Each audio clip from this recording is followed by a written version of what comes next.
గురి నడుమా నిలచిన స్వామి సతులకు సర్ది చెప్పలేక శ్రీనివాసుడు చిద్విలాసమున వెనుకకు అడుగులు వేయసాగే మొదటి పాదము పెట్టినంతనే అంజనాద్రి అంజలి ఘటిస్తుందండి స్వామికి. రెండవ పాదము పెట్టినంతనే వృషభాద్రి ఎంతో ఆనందిస్తుందండి.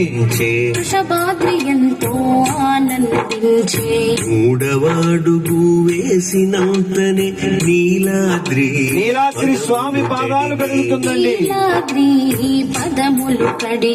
నాలుగవ అడుగు వేసినంతనే శేషాద్రి గొడుగు పట్టిందండి స్వామికి. ఐదవ అడుగు వేసినంతనే గరుడాద్రి వింజామరవిస్తుందండి. ఆరవ అడుగు వేసినంతనే నారాయణాద్రి గానం చేస్తుందండి. ఏడవ అడుగు వేసినంతనే వెంకటాద్రి గోవిందనియే.